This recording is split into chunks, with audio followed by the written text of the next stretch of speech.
¿Cuáles son los supuestos ontológicos? Es decir, de qué manera yo observo esa realidad desde estas posturas de estos paradigmas. Bueno, el positivista, la realidad es una sola y es concebible dentro del campo de la probabilidad.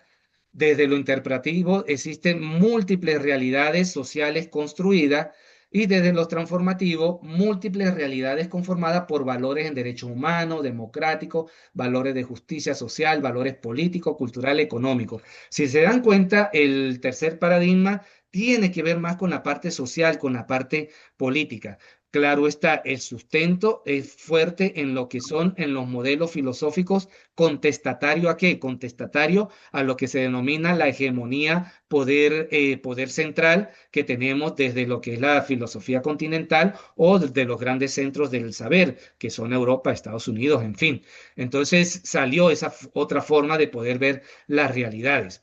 En lugar de los valores en los procesos, bueno, en la positivista, pues la ciencia dice que está libre de valores, dice que está pero realmente cuando yo hago una investigación, pues allí está toda una formación en la cual yo os traigo, analizo esos datos y allí existen ciertos valores. Así que esto de libre de valores, entre comillas, en la parte interpretativa, los valores son una parte integral de la vida social y los investigadores en la sociocrítico priorizan el valor de promover la justicia social y los derechos humanos. Allí tenemos la naturaleza que cuenta como verdad. Aquí, por ejemplo, positivista cuenta por verdad la observación que sea precisa y verificable, que es a través de los datos.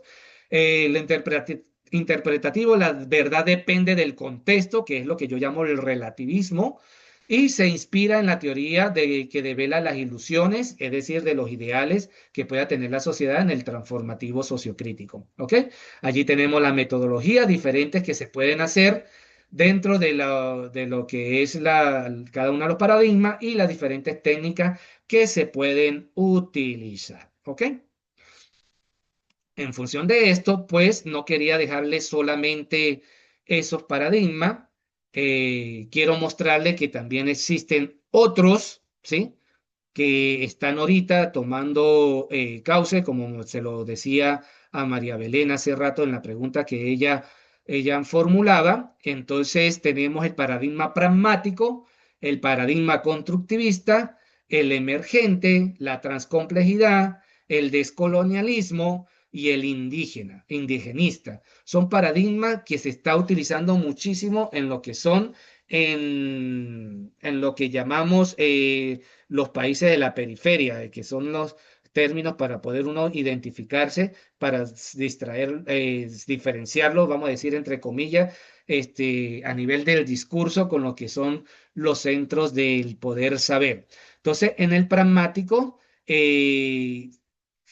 se busca resolver problemas concretos mediante soluciones prácticas y útiles. Bueno, eso también lo va a ver un poco más adelante los enfoques. Entonces, ¿cuál es la postura filosófica? El pragmatismo, ven la realidad mutable, está definida por consecuencias prácticas. Los valores son pragmáticos, es la utilidad y la eficiencia. Se utiliza el conocimiento, la naturaleza del conocimiento es lo instrumental y lo aplicado. La verdad es lo que funciona en la práctica y produce resultados efectivos. Y aquí se utiliza sobre todo los métodos mixtos, ¿sí? Entonces, en el anterior, en el enfoque positivista, el enfoque es el cuantitativo. En el enfoque sociocrítico y en el enfoque fenomenológico o interpretativo es el cualitativo. Cuando hablamos de enfoque mixto, el paradigma es lo pragmático. ¿Por qué? Porque combino diferentes técnicas o diferentes métodos que me ofrecen los dos enfoques principales para yo utilizar su utilidad, por eso los valores pragmáticos, la utilidad y la eficacia, para realizar una investigación más eficiente para poder entender la complejidad de esa realidad. ¿Ok? Por eso, cuando digo que el enfoque mixto, el enfoque mixto es un paradigma interpretativo, sociocrítico, no. El paradigma pragmático es quien arropa al enfoque mixto. Eso hay que tenerlo muy, muy claro. Otro de los enfoques que se está utilizando actualmente, sobre todo para la parte de la construcción de teorías, como el ejemplo que nos daba Juan José, que si yo determino un caos, yo quiero organizar ese caos, o dentro de ese fenómeno que yo veo existe un vacío y yo quiero llenar precisamente ese vacío a través de mi construcción teórica, ¿cuál es el paradigma que debe arropar esa intención que tiene como investigador Juan José? Precisamente el constructivismo, ¿sí? ¿Por qué? Porque comprende cómo las personas construyen significado y experiencias subjetivas, los fundamentos de la fenomenología social de Schutz o el interaccionismo simbólico de Blumer, que son corrientes filosóficas y que posteriormente la metodología de la investigación lo ha asimilado para poder crear métodos para poder dar a entender esas realidades. ¿Cuáles son los supuestos? Bueno, que las realidades son múltiples, están construidas por los actores sociales, el valor del investigador influye en lo que es la construcción del conocimiento, la naturaleza del conocimiento es subjetivo, intersubjetivo, es contextual, que cuenta como verdad acuerdos intersubjetivos y consensos contextuales. La metodología se utiliza sobre todo la cualitativa, teoría fundamentada, estudios de caso, narrativo, y se utilizan las técnicas de entrevista a profundidad. Este material es de oro, ¿sí? De oro porque allí tienen la metodología de cada uno de los paradigmas, así como también tienen cada una de las técnicas que se puede utilizar en estos diferentes paradigmas. Luego tenemos el paradigma emergente, que tiene que ver con abordar fenómenos dinámicos y adaptativos a los sistemas complejos. Aquí lo sustenta lo que es el paradigma, la teoría de la complejidad, pensamiento sistémico, y aquí tenemos varios los otros elementos que ustedes, por supuesto, lo van a leer. La transcomplejidad, que está muy cerca a lo emergente, pues aquí lo que se busca es integrar saberes para poder abordar problemas multidimensionales, sociales, ecológicos, éticos, en fin. La transdisciplinariedad es principalmente el fundamento filosófico como la complejidad y el holismo. La realidad está interconectada y es multidimensional. Y bueno, y aquí tenemos cada uno de estos aspectos. Tenemos el decolonialismo, que es más latinoamericano y también más relacionado con el continente africano. Se busca es desmantelar la estructura del poder colonial en lo que es la producción del conocimiento. Su pensamiento filosófico es el pensamiento decolonial de Quijano, Miñolo y la teoría postcolonial que se desarrolló sobre todo lo que es en el norte de África y las islas caribeñas y en la India. Las realidades son más plurales, jerarquizan por colonialidad, en fin. Y el indígena, pues, preservar y revitalizar los saberes ancestrales en el diálogo con la modernidad. Mire, estos paradigmas, les quiero mostrar esto diferente para que ustedes vean que no solamente la realidad se debe desde la concepción esta que vimos de lo que es lo positivista, lo que es lo interpretativo, lo sociocrítico. No, hay más cosas. Hay otra forma de poder ver estas realidades y aquí tenemos esta, lo pragmático, lo constructivista, lo emergente, lo transcomplejo, lo decolonial y hasta el indigenista. Te escucho, Juan José. Gracias. O sea que lo primero que tenemos que hacer es ver cómo nuestra idea o perspectiva de investigación encaja en alguno de estos paradigmas y con base a eso empezar a construir, ¿no es así? Sí, una aproximación. Vuelvo a decir que no es definitivo, sino es ustedes ubicarse. Uy, a mí me gusta esta investigación, pero realmente por eso tiene ahí cada una de los parámetros con los que se evalúa cada uno de los paradigmas. Razones para hacer investigación, fundamento filosófico, supuesto ontológico, lugar de los valores, naturaleza de conocimiento, que cuenta como verdad, metodología y técnica de recolección de datos, ¿sí? Sobre todo esto, sobre todo más en la parte de la tesis doctoral que en la parte de la tesina, ¿sí? Dependiendo del objeto, podría ser aplicable en la tesina, pero más en la tesis doctoral, ¿sí? Más en la tesis doctoral. ¿Qué le aconsejo yo siempre? Y es la práctica que hago cuando me toca, cuando ustedes van avanzando. Proyectamos la tesis doctoral y en función de la tesis doctoral, ok, necesito saber el contexto y el insuma. Bueno, vamos ahora a generar la tesina, ¿sí? Proyecto Ok. primero, tesis doctoral, donde quiero llegar y dependiendo ya de eso, aunque sea el tema, no necesito desarrollar nada. El tema, cónchale, para llegar a esto yo necesito saber el contexto y los insumos, entonces ahí ya comienzo a generar la tesina. Es más complicado que yo genere la tesina y luego el proyecto de la tesis doctoral. ¿Por qué? Porque miren lo que puede suceder. Puede suceder que usted comience con su tesina sin proyectar la tesis doctoral, pero usted puede demostrar que no hay nada que investigar, no haya ningún problema, realmente lo que usted estaba percibiendo era erróneo. Entonces, ajá, ¿y qué vas a hacer de tesis doctoral entonces? Tienes que comenzar desde cero.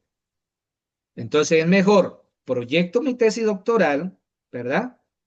Una idea, y luego, bueno, necesito para poder demostrar que existe esa necesidad, necesito desarrollar esta investigación previa, que es la tesina. Es una forma lógica en la que yo he visto que tiene mejor eficiencia al momento de generar un proceso de investigación. A medida de que lo oí hablar esta mañana, me he imaginado metafóricamente cómo ir sobre este tema y me lo imaginé como un set de Legos. Quizá con todas las piezas a nuestras disposiciones ir construyendo el cometido para el modelo final. Y ahora lo corrobora con eso que dijo, de sí tenemos que de una u otra manera estar pensando en el final. La Sí, tesina va a ser el preámbulo de ese proyecto. Entonces es sí, importante como tener una visión general global de todo hasta el final. sí, exactamente.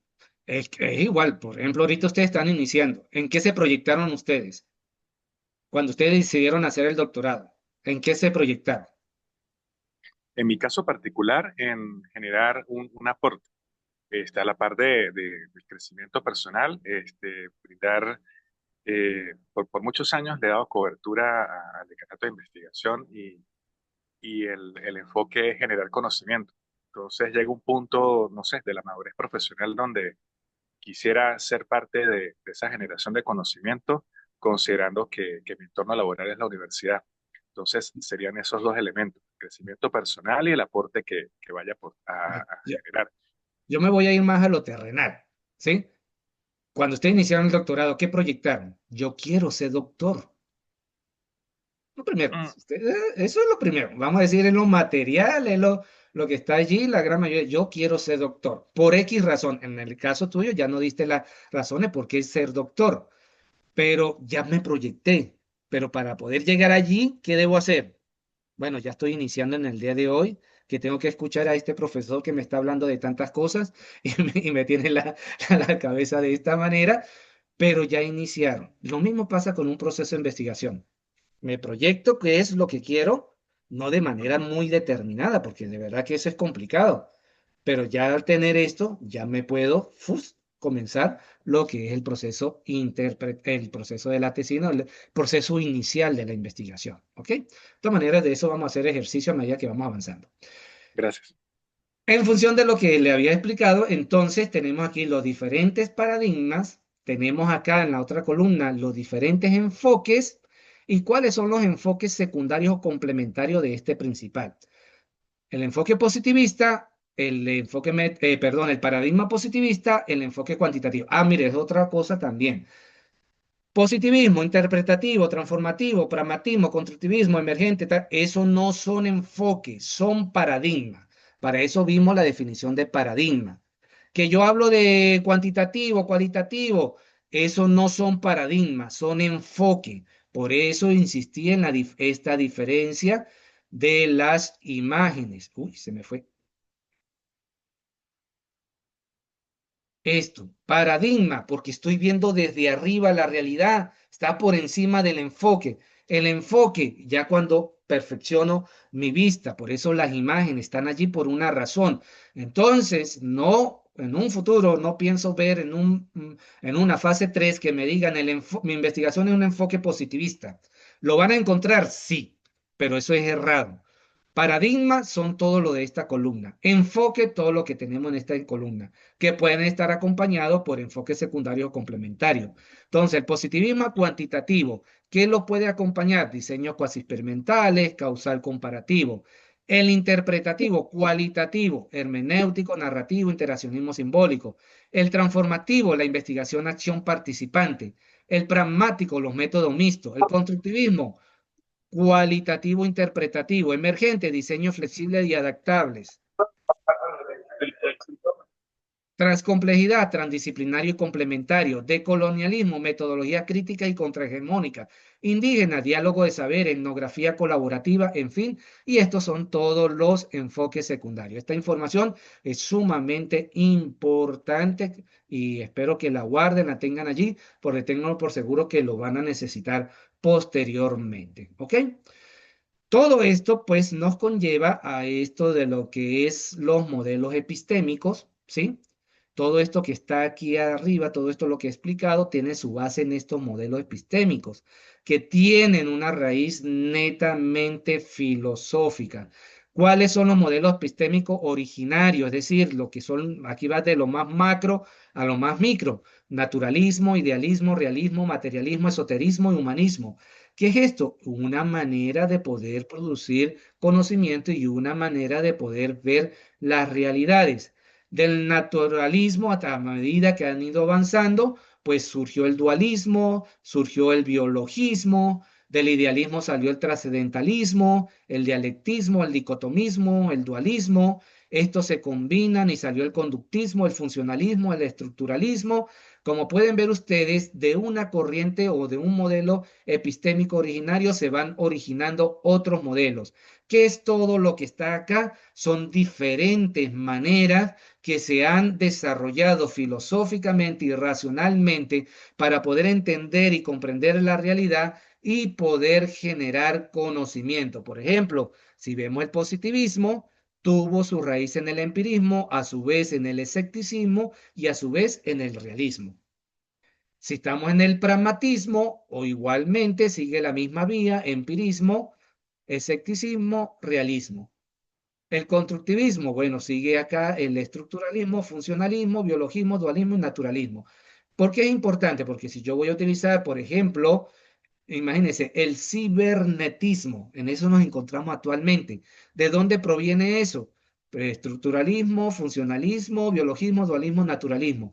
Es importante conocer el origen precisamente de cada uno de esos modelos epistémicos que nosotros vamos a utilizar a través de los procesos de investigación. ¿Ok?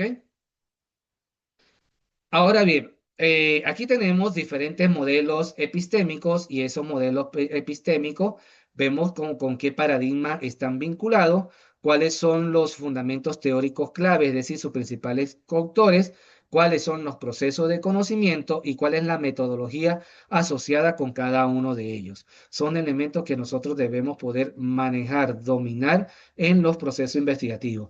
Como pueden ver ustedes, una tesis doctoral no es lo mismo que una tesis maestría, no es lo mismo que una tesis de especialización. Tiene una serie de implicaciones epistémicas de las cuales nosotros tenemos que tener buen dominio para no crear choque epistémico, vacíos epistémicos y debilidades epistémicas. Entonces, el modelo epistémico hipotético deductivo tiene el paradigma, el positivista, principal exponente, Karl Popper y el empirismo lógico, su proceso de formular hipótesis, derivar predicciones, verificar, falsificar mediante experimentos y la metodología asociada es la experimental y la cuasi experimental.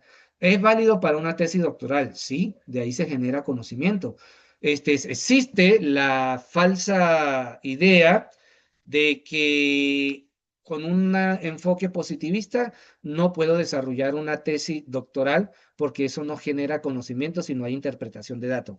Eso es totalmente errado. Si es pura interpretación de datos es porque estoy haciendo mal el proceso, simplemente estoy haciendo un análisis estadístico, pero realmente esos datos y esa estadística pues tienen específicamente un significado y por lo tanto yo tengo que interpretar esos datos y esos datos precisamente esa interpretación me va a llevar a una construcción de un modelo, la construcción precisamente o la generación de una teoría o llenar vacíos epistémicos que pueda conseguir dentro de los constructos que yo voy a generar. Entonces eso es muy importante tenerlo bastante claro. Tenemos el hermenéutico, que los paradigmas vinculados está el interpretativo, el constructivismo, aquí tenemos a Gadamer y a Ricord, Aquí se trabaja sobre todo el círculo hermenéutico, comprender partes, totalidad, contexto mediante la interpretación y se utiliza metodología de análisis del discurso, etnografía crítica y así sucesivamente. Aquí tienen ustedes cada uno de los paradigmas, perdón, cada uno de los modelos epistémicos, a cuál paradigma está vinculado y cuáles son sus fundamentos clave. Eso se lo dejo allí a ustedes, ¿ok? Necesito seguir avanzando. Entonces, después de esto, ¿cuáles son los diferentes niveles para elaborar conocimiento? Tenemos los modelos, las teorías, los paradigmas, los metaparadigmas, el marco conceptual y el marco filosófico. ¿De dónde surge el conocimiento? El conocimiento surge de la realidad, que la realidad puede ser objetiva o subjetiva. Objetiva cuando es tangible y se percibe por los sentidos, y la subjetiva es cuando corresponde al mundo interior del hombre, lo cognitivo, lo afectivo, lo emocional. Entonces, la realidad es la fuente de conocimiento y, por supuesto, su punto de partida. Cuando ustedes inician un proceso de investigación, partes de la realidad realmente que ustedes están vivenciando o están experimentando. Es todo lo que existe en el universo, está constituido por características, es decir, variables, cualidades, tendencias, categorías, en fin, existe independientemente de la conciencia del hombre. Yo siempre coloco este ejemplo. Por ejemplo, este ejemplo, a lo mejor si ya sabe qué es, guarda silencio. Ustedes conocen o sí, a Palau, por ejemplo. Díganme, ¿sí o no?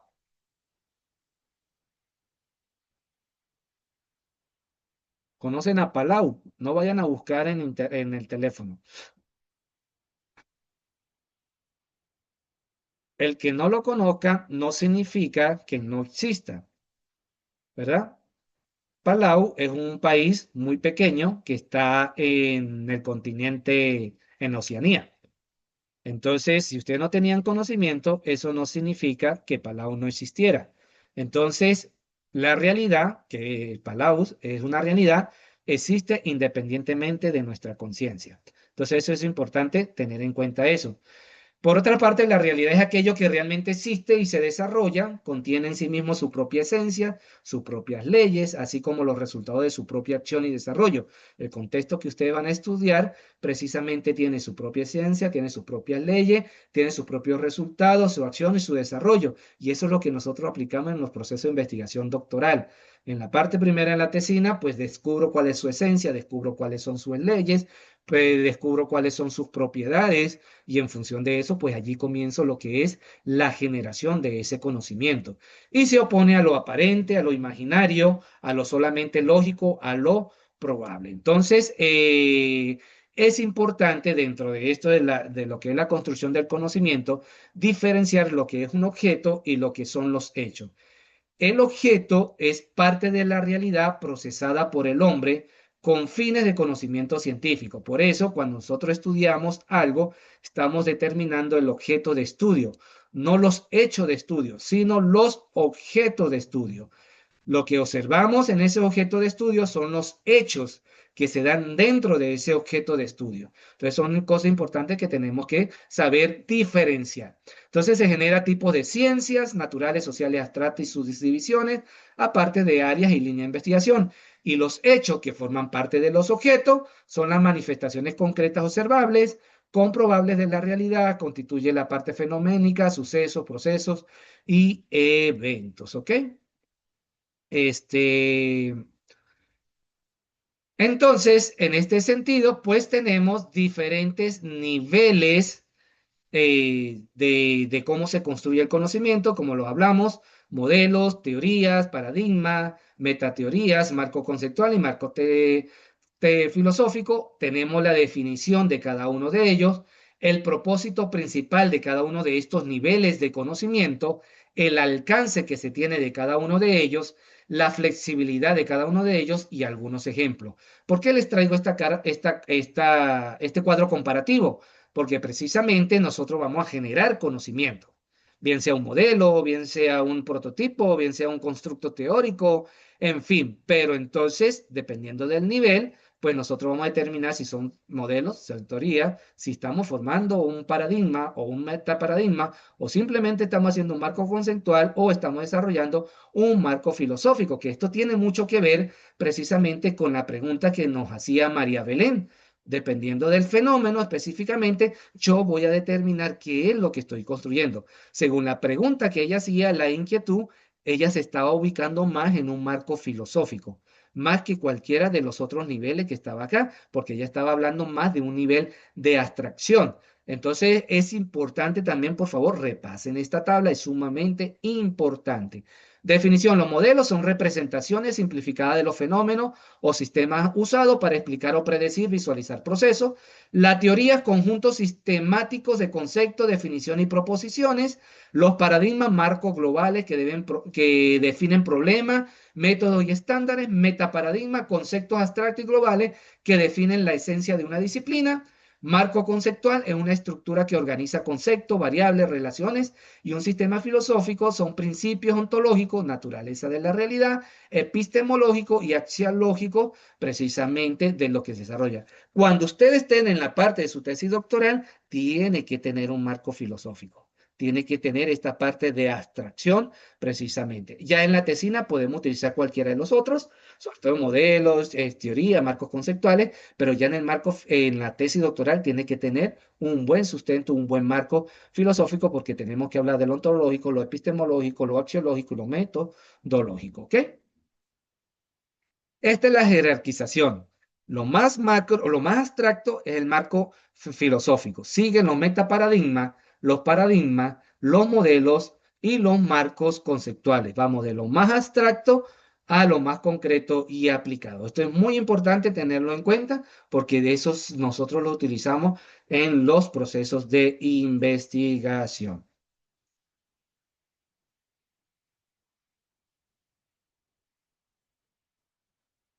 Aquí tenemos los diferentes tipos de modelos científicos. Alguien me está interviniendo allí con unas marcas, por favor.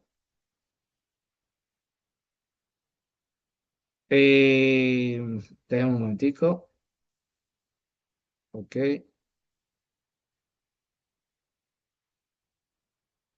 Ok. Diferentes tipos de modelos. Tenemos el modelo icónico,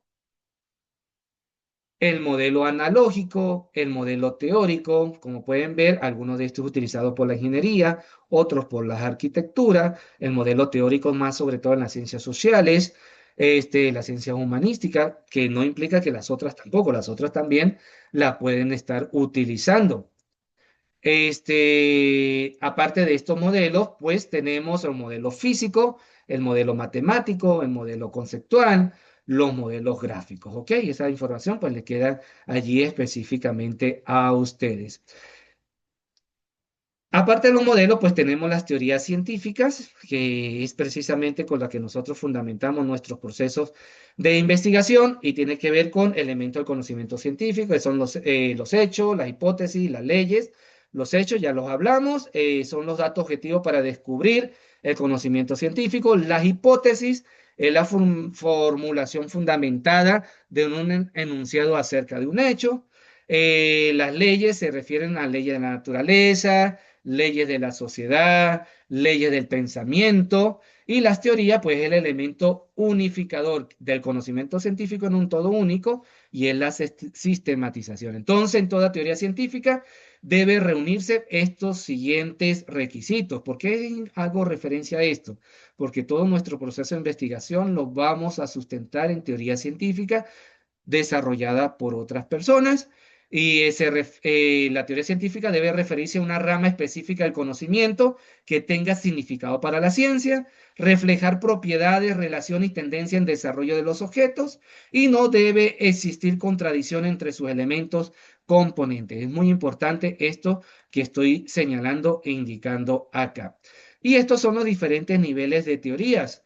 Están las grandes teorías, la gran teoría que es lo más abstracto que uno genera, Están las teorías formales y el rango intermedio, y están las teorías sustentativas. Cuando ustedes estén en seminario 2, nosotros vamos a profundizar en la generación de estos diferentes tipos de teorías, en qué partes de las investigaciones se utilizan las teorías sustantivas, en cuáles utilizamos las teorías formales y cuándo se está generando una gran teoría. Entonces, para que ustedes vean, mire todo lo que implica un proceso de investigación a nivel doctoral. Es sumamente complejo, por eso no minifiquemos, o no minimicemos, mejor dicho, una investigación a nivel doctoral. Una investigación doctoral tiene que ser innovadora, creativa, y para eso tiene todo estos fundamentos. Apenas estoy en el inicio de lo que sustenta estos procesos de investigación para que pueda ser considerado, ¿ok?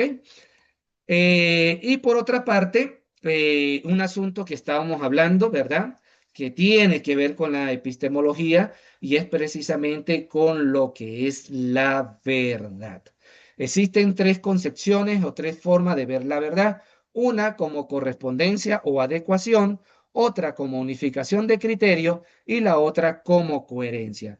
En la primera, la verdad se da cuando hay una correspondencia entre un objeto y lo que el sujeto dice de él. Esto viene ya desde Aristóteles, ¿sí? Es decir, si yo tengo frente a mí una lacto, no puedo decir frente a mí que tengo un carro. Allí no hay una adecuación o hay una correspondencia. Eso es una manera muy sencilla. Lo mismo también podemos decir en el objeto de estudio de lo que estoy realmente, que está allí, realmente es lo que yo estoy viendo, no es algo de mi imaginación, por eso hay que tener cierto cuidado allí. Y yo creo que a eso se refería Isaac cuando hablaba, hay que tener un cuidado, peligro con ese relativismo, pero ese relativismo está acompañado, es peligroso cuando está acompañado con la ilusión de que yo estoy viendo realmente lo que no está allí. La verdad se dará cuando coincida la representación con lo que es el objeto en la realidad. Por eso es importante los datos. Los datos y la información que yo tenga en un proceso de investigación tiene que dar cuenta de esa realidad, tiene que ser una representación de esa realidad. Por lo tanto, eso es un criterio de verdad de acuerdo a correspondencia o adecuación. Y la verdad es la correspondencia o adecuación entre los hechos y las proposiciones. Es decir, que los datos, lo que yo estoy construyendo, tiene que tener relación con la proposición con la cual yo estoy narrando precisamente el problema. Por eso, cuando yo me acerco a ese problema ontológicamente, que el primer acercamiento que yo hago, tengo que tener evidencias empíricas, bien sea cuantitativo o cualitativo. ¿Por qué tengo que tener esas evidencias? Porque esa evidencia me va a permitir construir las proposiciones del discurso. Y cuando yo lea, por ejemplo, como jurado, como tutor o como revisor de una tesis, cuando yo lea, realmente yo sienta identificado en el discurso lo que está sucediendo en esa problemática. Tenemos también la verdad como unificación de criterios. ¿Es verdad todo lo que creemos? Denme un chancecito, sí, por favor. Creo que